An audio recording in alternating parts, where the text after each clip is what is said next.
We are honored and privileged to have with us today His Holiness the 14th Dalai Lama. We heartily welcome you, Your Holiness, and thank you for your gracious presence here today.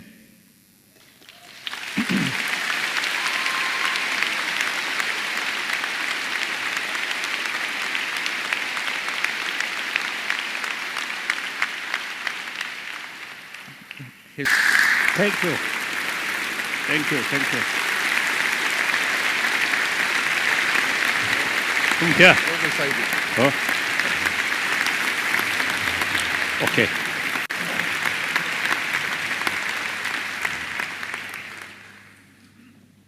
I think as a sign of respect, I will stand, and also so I can see more faces.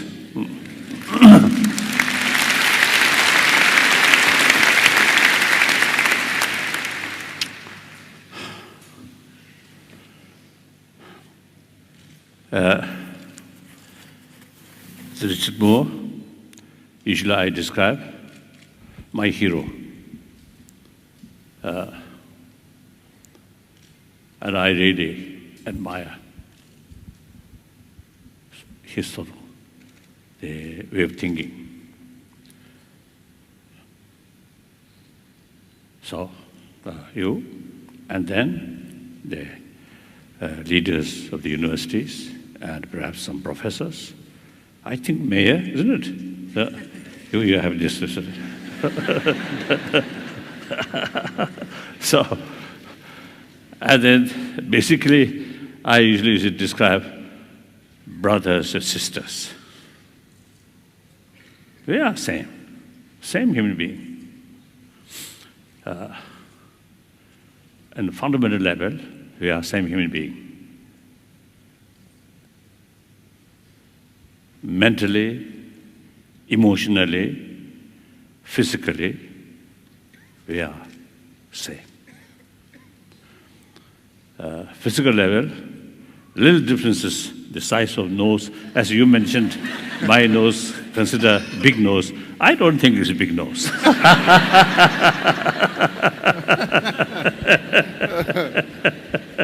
will check. Yeah. Usually, when I met him, you see, because difficult to see, so I usually let him touch my face. Yeah. That usually I sort of the way to introduce myself. So he found my nose a little bit big.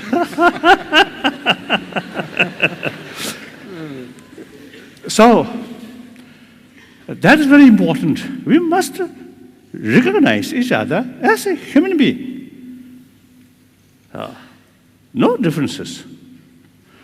Then secondary level, yes, different faith, different color, different nationality. That's a secondary.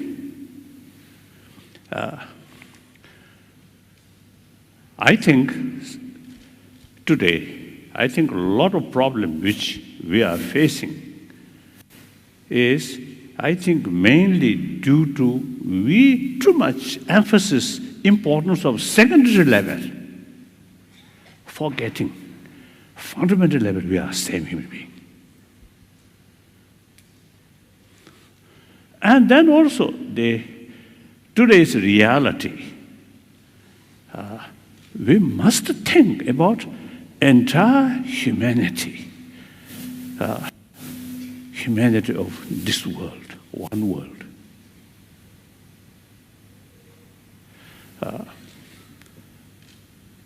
I think when we're facing some problems, if we carry dealing these problems with a sense we are same human being, my interest related with their interest related to my interest. I always consider I am just one of the nearly now 7 billion human beings. I'm part of the humanity. So for my own sort of happy future, entirely depend on rest of the humanity. No matter one single person, powerful or very rich, still part of the humanity. if the humanity happy, peaceful, more compassionate, and everybody get the benefit. And then now modern economy, global economy, no national boundary, no religious boundary, and also ecology problem, no national boundary, no religious boundary. So that's the reality. So time comes, think for entire humanity, and we must talk on the level of human being.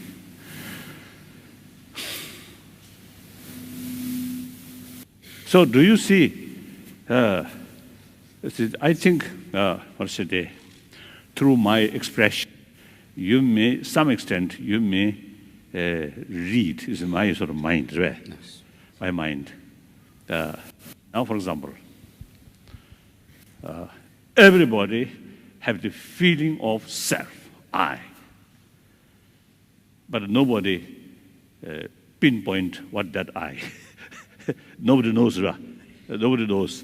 It's 1,000 years, different sort of tradition, different explanation about self, but still not very clear. But in any way, it's everyone have the feeling of self, feeling of I. And with that, feeling of pains and pleasure. And through that way, by nature, everyone wants happiness, pleasure, joyfulness, even an animal.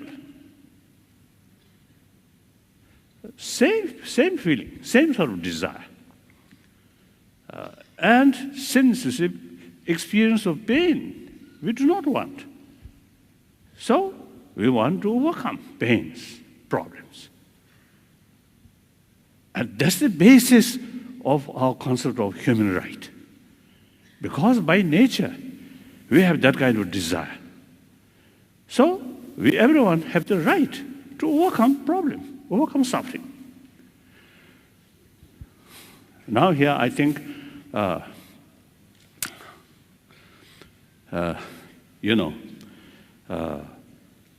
on fundamental, because the human level, I usually, share with people the ultimate source of peace of mind, happiness in mental level is within ourselves, not money, not power, not status. Some of my friends, maybe billionaire, very rich, but as a person, very unhappy person. The plenty of money fail to bring inner peace. And also those people who are very powerful, I think in deep inside, a lot of anxiety, a lot of sort of stress, a lot of fear and distrust. So material value will not bring real inner joyfulness or inner peace. So the only thing is affection or warm-heartedness. That really brings inner strength, self-confidence. That reduces fear. That develops friendship, trust. Trust brings friendship. We are a social animal. The genuine cooperation among each other is very necessary. Genuine cooperation entirely based on trust. Trust is there. Then, naturally bring together. So therefore, once you see within yourself, more compassionate mind, warm-heartedness, whole atmosphere become more positive, more friendly. Through that way, you see, when you look at the front, yes, you feel, oh, my friend. Look this side, oh, friend. This side also. If you keep here fear, distrust, and you yourself make little distance from other, then that person look here, oh, little suspicion, distrust, more cautious. Look here, again cautious. Look here, again cautious. As a result, deep inside, lonely feeling. Then the problem, blood pressure, too much stress, all these come. One occasion, I think in New York, Columbia University or something, there's one sort of conference with medical scientists. Yesterday, also I mentioned, at that conference, one medical scientist in his sort of what's the presentation, he mentioned those people who express often I, my, mine, like that. So such people have greater chance or greater risk of heart attack.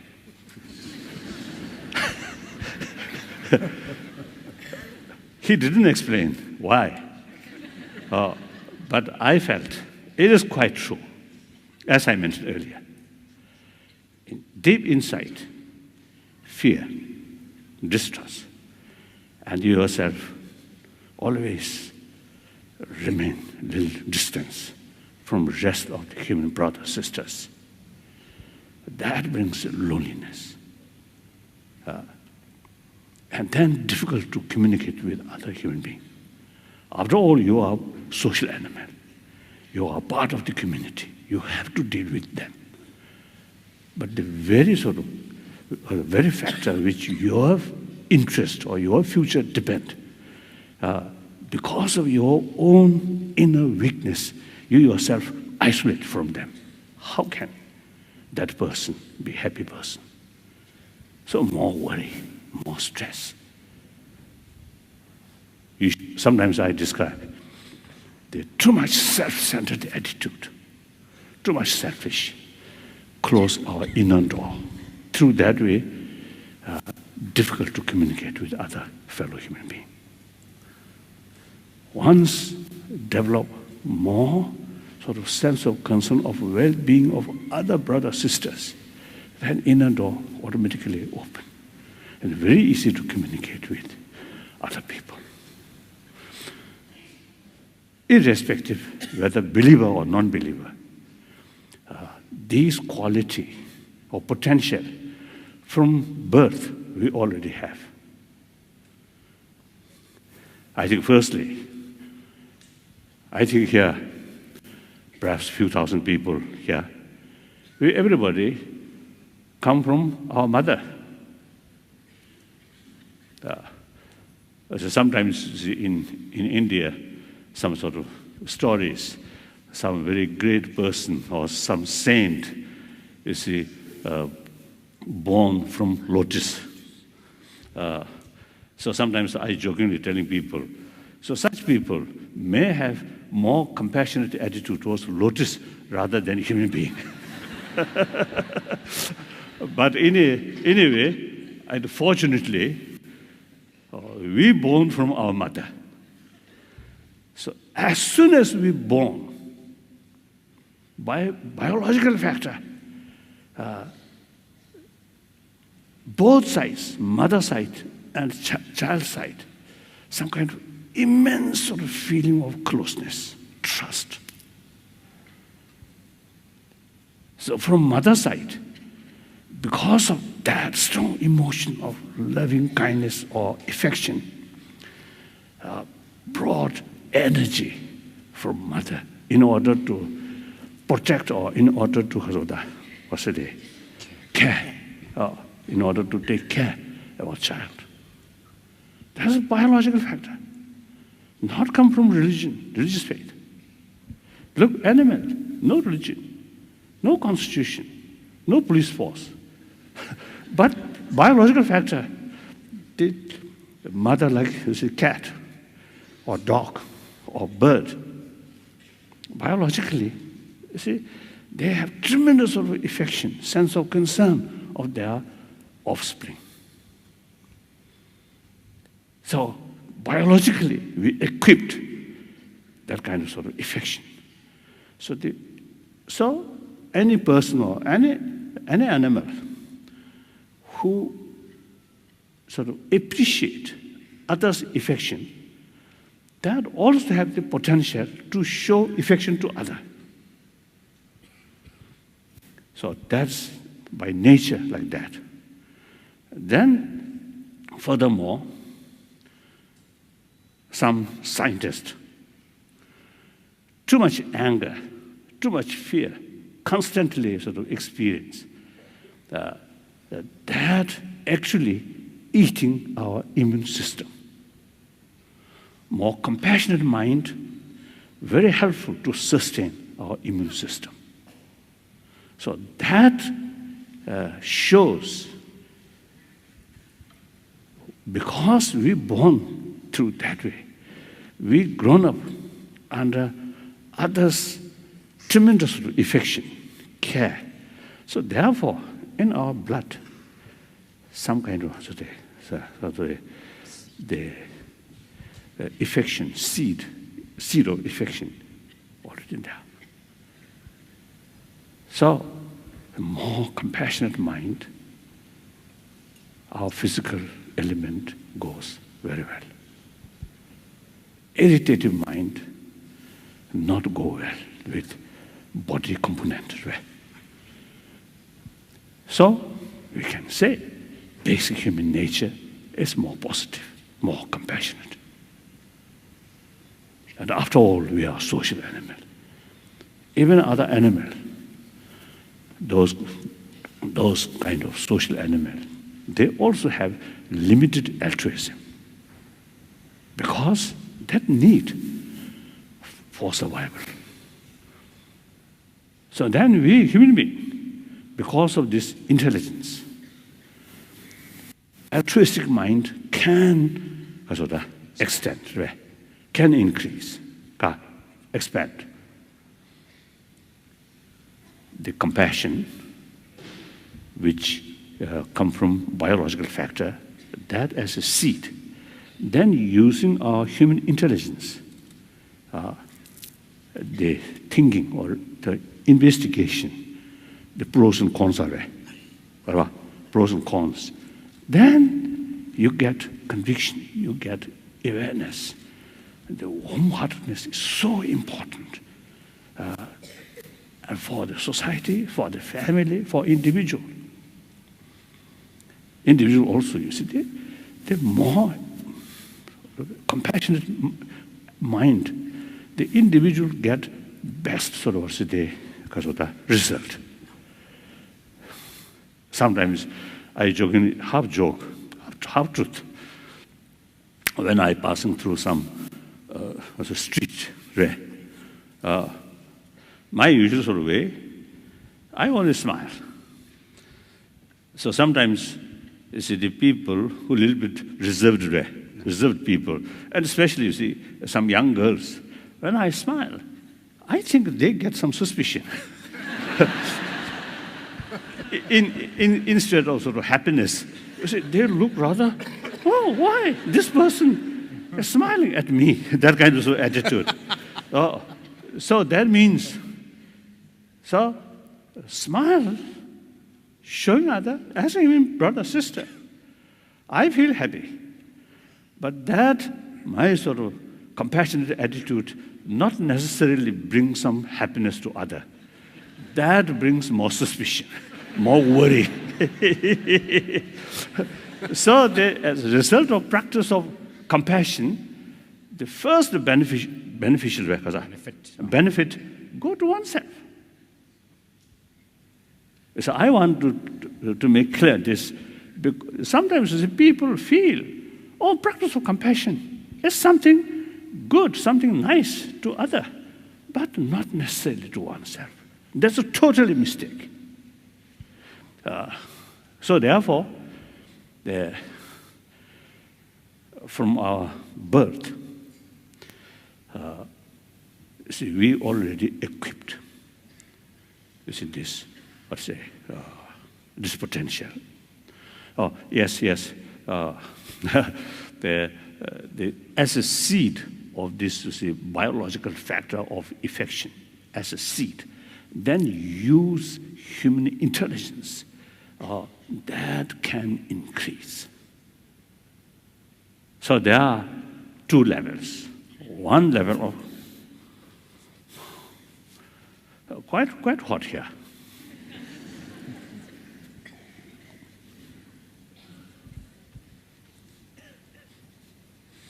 Too thick, isn't it? So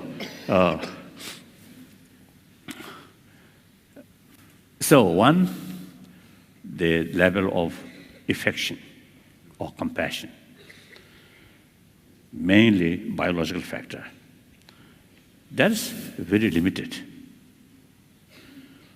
and also oriented about others' attitude. That kind of sort of affection goes only your friend or those people who show you positive. Then another level of compassion, through training, through using sort of our sort of, because of the intellectual sort of, intelligent. As I mentioned earlier, it's pros and cons. Then you get conviction. Extreme self-centered attitude is self-destruction. Think more other, really bring inner strength. So through these conviction, then deliberately extend our sense of concern, of well-being, not only towards your friend, but also the neutral people. Then finally, even your enemy or your troublemaker. Once your sort of genuine sense of concern, of well-being, reach your enemy, then that compassion is genuine, trained compassion. Unbiased, limitless, infinite. That we can do because of this marvelous intelligence. One example, one Tibetan monk. I know him very well. After 59, he spent about 18, 19 years in Chinese Gulag. So in early 80, he found opportunity to come to India and join his previous monastery. I know him very well. So I just used to talk about his sort of experience during those 18, 19 years. And he told me, during that period, few occasions he faced some danger. I thought danger on his life, maybe. I asked him, what kind of danger? He told me, danger of forgetting compassion or losing compassion towards the perpetrators. Perpetrators. Also those Chinese who got or something like that. So as a result, such person really, practice infinite compassionate sort of value of compassion. Result, that person mentally very peaceful, very calm. And one occasion, after meeting with scientists, I think last now 30 years, almost annually, we have series of discussion with modern scientists, mainly come from America, and at least 3 universities, Wisconsin University and Emory University, and then Stanford University. Now, already, last few years, they carry some program, some research work about the value of compassion, these things, and how much relation with our body and our brain. So, one occasion, we simply, you see, I mentioned this in this sort of the experience, that monk. Then they want to test some of these people. And afterward, you see, they found those people who passing through very sort of difficult sort of period, very difficult life, but their mental state unusually very sort of peaceful. Usually, people who passing through such sort of experience, the traumatic sort of experience, then afterward, some kind of traumatic experience sometimes happen. So they found that these scientists, after they interview and test, they found, very sort of the peaceful mind. So result, now this particular person, now his age, now 93, 94, still okay, physical okay. So the mental sort of attitude, very important for our health. About 2-3 years ago, I passing through surgery, the gallbladder remove. So since then, I jokingly telling people, I think I mentioned to you or not, I can't remember, but since then, I told, you see my face, same face, but in reality, one important organ of human body missing. So my body, not complete human sort of body. So in any way, usually, you see, they say that sort of surgery takes only 15-20 minutes, they can complete. But my case, 3 hours took 3 hours because of the complication. But then within 6 days, or within 1 week, completely recover. The doctor is surprised, the physician surprised. Wow, although the surgery itself quite complicated, but the recover is unusually sort of faster. So that's my own experience. While I would lay down on the surgery sort of table, and a few days in the hospital, I feel okay. Not much sort of anxiety, not much sort of problem. So the nurses and the physicians, within a few days, we become a very good friend. I joke, I tease them like that. So they themselves, you see, afterward, they told me, some of the physicians, since our meeting, their whole life is changed. One physician's wife used to tell me, physician didn't tell me, but the wife used to tell me, my husband, before, a little bit difficult, but after that sort of surgery, after that way, my husband become much more gentler. So in any way, you see, the more compassionate sort of mind, practice compassion, really benefit not only oneself, and also you see, create some kind of positive atmosphere. Of course, I'm saying these things not sort of I'm something sort of something special. No, nothing. We all have the same potential, same intelligence. It's the same potential. So only thing is, from childhood, we trained. So through training, through study, we pay more attention about our inner value. So you also, see, the only question is, pay more attention in our inner value. Then you get, more experience. So usually, when I always listen BBC. So always talk about money, economy, and politics. Yeah. So, and look, you see, the people sort of, I think the general sort of the attitude. Unless you are seeing some sort of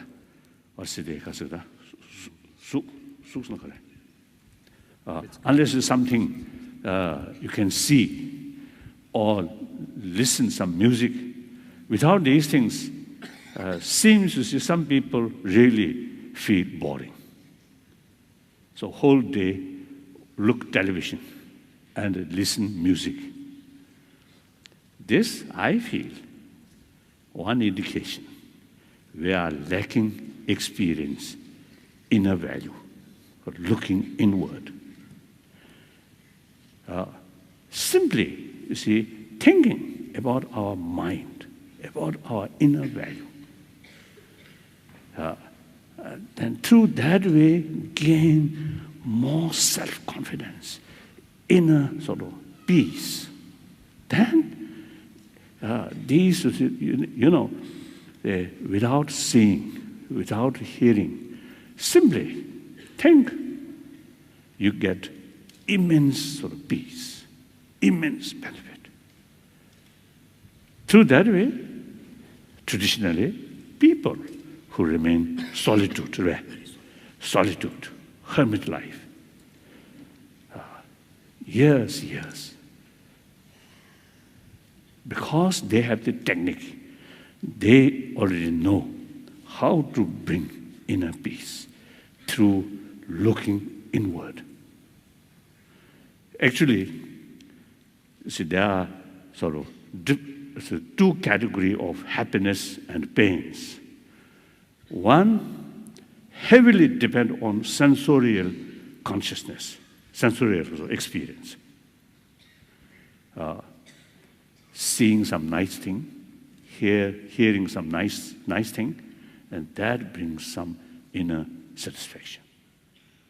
That kind of satisfaction entirely depends on external means, external things. Now, another level of pains and satisfaction does not depend on sensorial experience. Now, for example, some memory about past sort of experience, feel sort of joyfulness or pain. That's mental level. So these two, mental level experience and physical, the sensorial level experience. The sensorial level, the mental level is more superior. I think, you see, we can examine. Physical pain, sometimes mental sort of peace or mental happiness can subdue physical pain, isn't it? The mental pain cannot subdue by physical comfort. Clear? What? Some sense? What do you think? Okay. So the mental level experience are more superior, more important, more powerful than sensorial level. So now modern education, modern society, I think we too much emphasis about sensorial level experience. I think now time comes. Now here also, you see, I want to share. I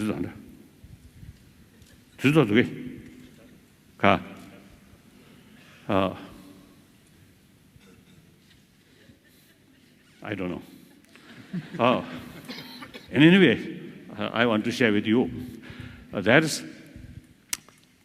at least 3,000-4,000 years, we human beings, in order to get peace of mind or satisfaction or happiness, we totally depend on prayer.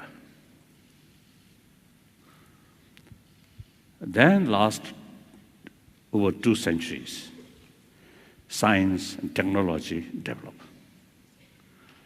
So those things which we want through technology brought immediately. Right? So generally, we pay more attention about science and technology rather than prayer. Last year, in one Indian state, the state government, constructed one Buddhist temple. So he invited me to opening ceremony. So I went there.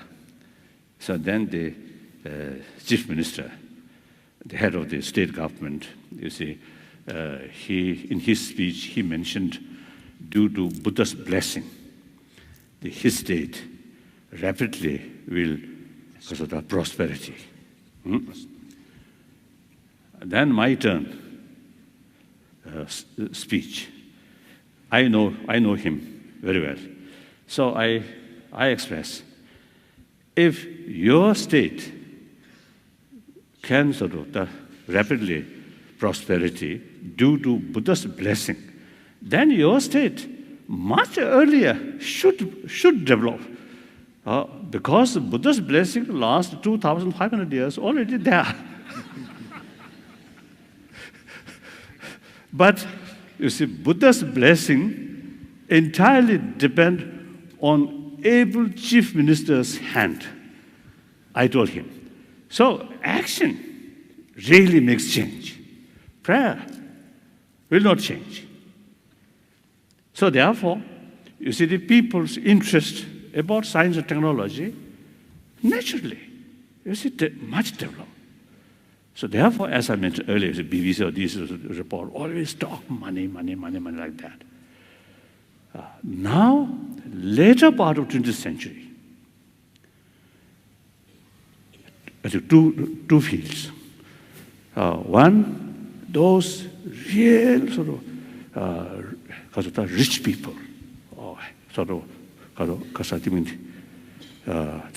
society, material, affluent material society. Now they begin to feel material value alone not sufficient, something lacking.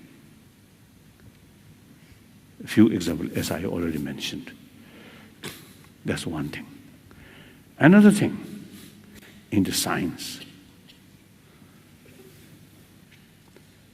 the knowledge or research work about neuron or the brain really reach very deep and very sophisticated.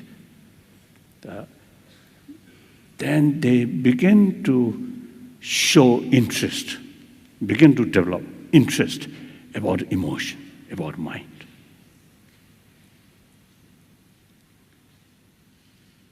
So, we human beings, not only this body, but there is emotion. So material value provides comfort for physical level, not emotional level. So therefore, now among the scientists, more and more respected, well-known scientists now really carry investigation about our emotion, how to tackle. So later part of 20th century, begin, the genuine interest about our inner value. So then, the modern education system, naturally, 1,000-year-old in the European continent, separate education institutions started. At that time, the moral ethics, the church take the responsibility, and the family also some extent.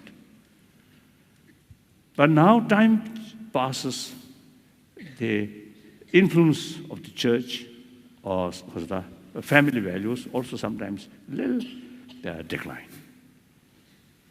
So they separate the education institution alone now should carry both responsibility about education, intellectuals, and about moral ethics or warm-heartedness. So you see, there are a lot of people now who really carry some serious research work, how to implement, how to sort of, how to bring in modern education curriculum some moral ethics, education of warm-heartedness. So now some research work now carrying like that. So these are now, you see, we people, through our own experience, now we are becoming more mature. So not only pay attention about material value, but also the internal value. So now here, in that respect, various different religious traditions have special role. So I'm very, very happy now here.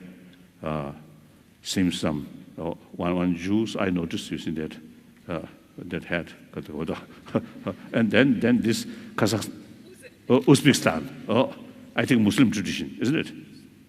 Or your native tradition. Okay.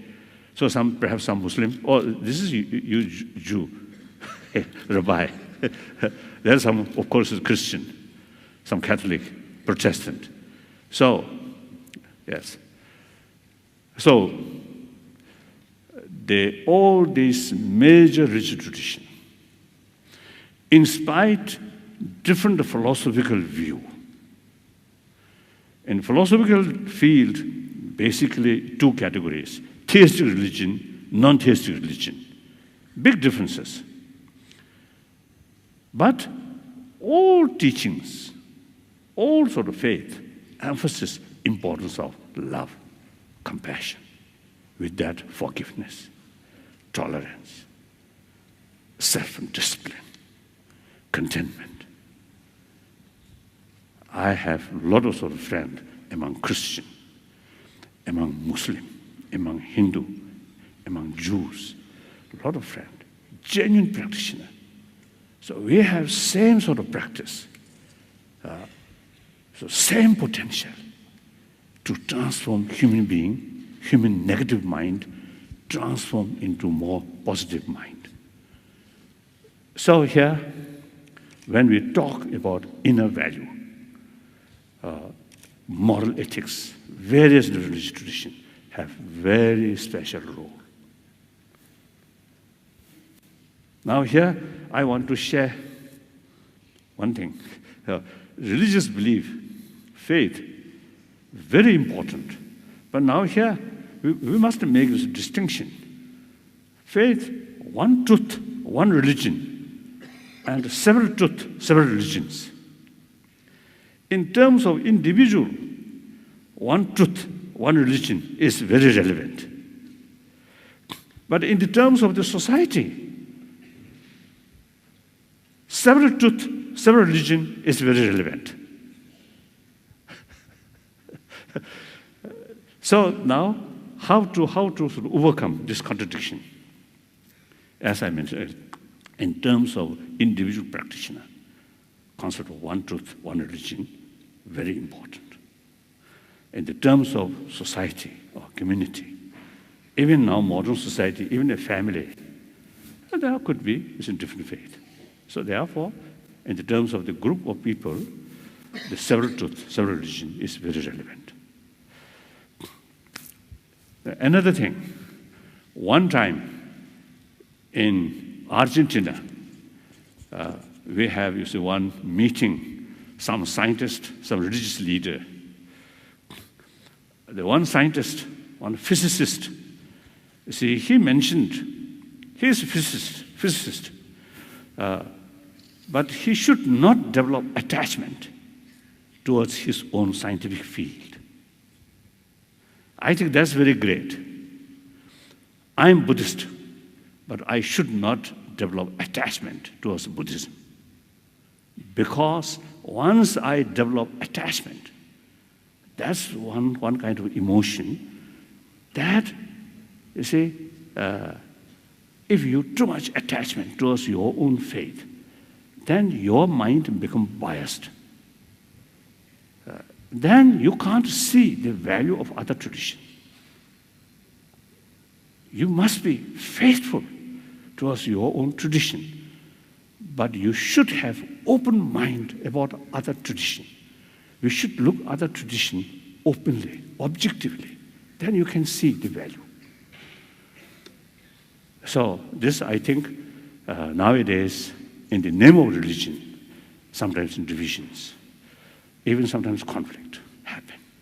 So that's not because something wrong about the religion, but because the practitioner, the follower of religion, they themselves too much sort of because of the attachment, right?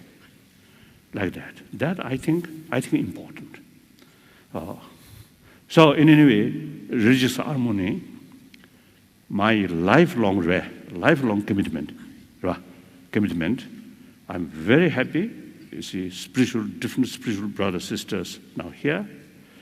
See, we inspired different philosophy, different tradition. We all same practitioner about warm-heartedness. So please carry more sort of effective role regarding promotion of inner value. And at the same time, I think nearly 7 billion human beings, entire human being, I think it's very difficult to become a religious believer. That's also fact. I think Ireland, Irish people, majority, of course, they, I think, follow Catholicism, isn't it? Yeah.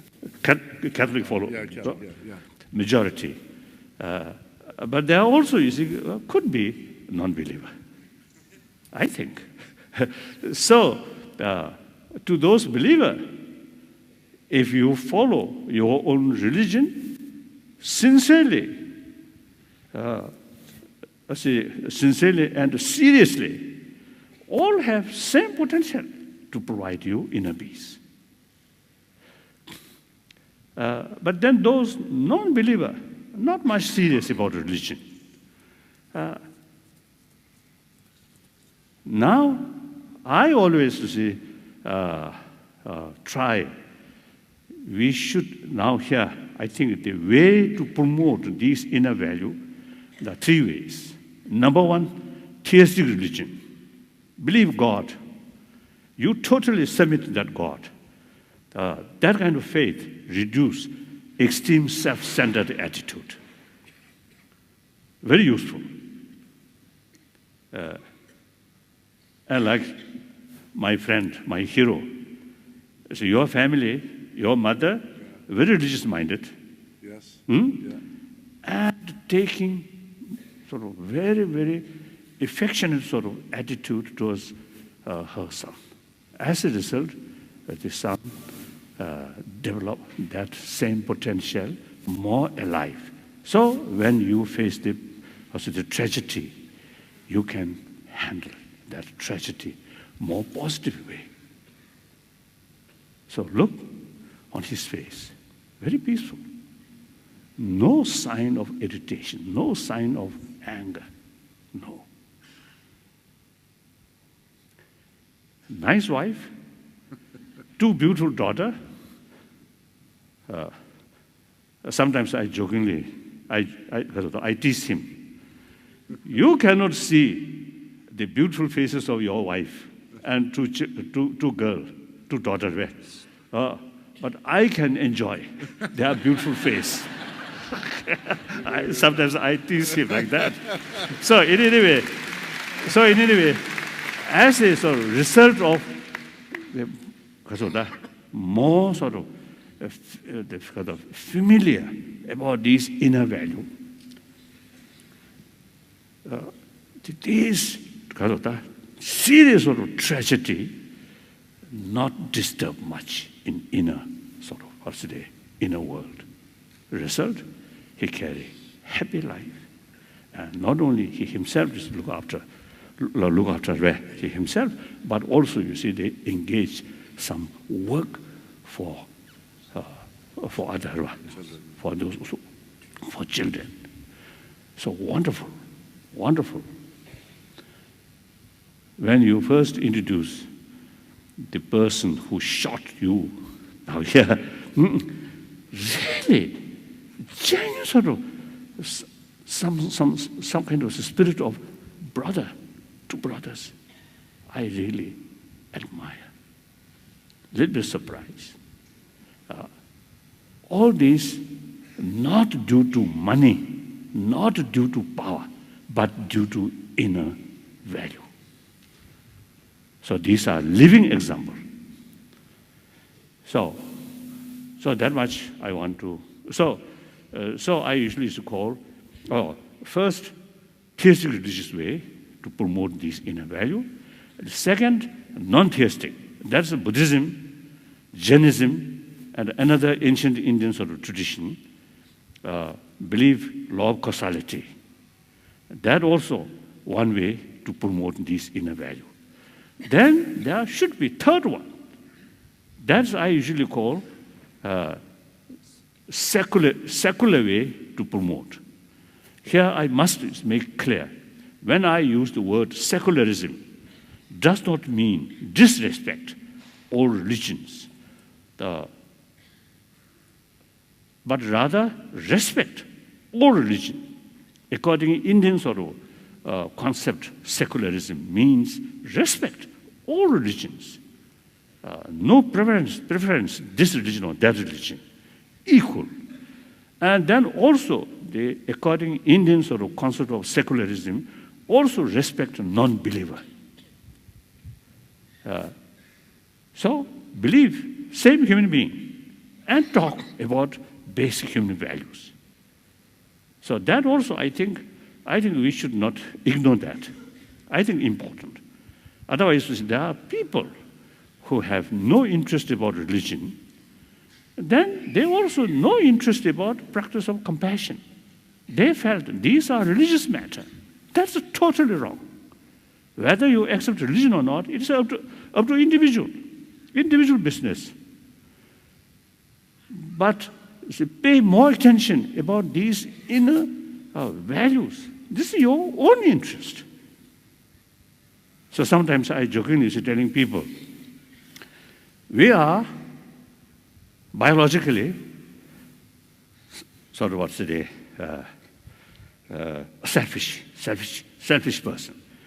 Because of the selfish feeling, we survived. But that selfish should be wise selfish rather than foolish selfish. Taking care about others' well-being. That's the best way to achieve your own happiness, your own successful life. Out of selfish, only think you yourself, extreme self-centered attitude, you will face sugar problem, or blood pressure, or stress, and then eventually a heart attack. So finally, my two commitment, lifelong two commitment. One commitment is promotion of human values, that I already talked. And then second commitment is promotion of religious harmony. That also now here, I really appreciate you come here. Thank you very much. So those points which I mentioned, if you feel some interest, then think more. And you yourself experiment and investigate. And then if you feel something, something worthwhile to think, then you carry these things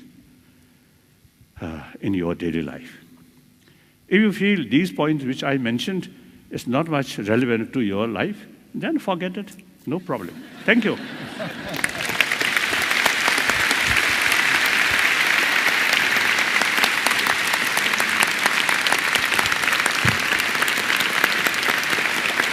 Thank you.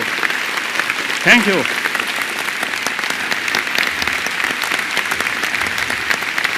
Thank you. We're privileged to have on stage the Irish Chamber Orchestra Youth Chorus. 30 children from Galvone National School, Maria King Presentation Primary School and St Mary's Boys School. And they've been working with Kathleen Turner from the ICO to consider today's theme, and they've written a special song for His Holiness, which they will now perform.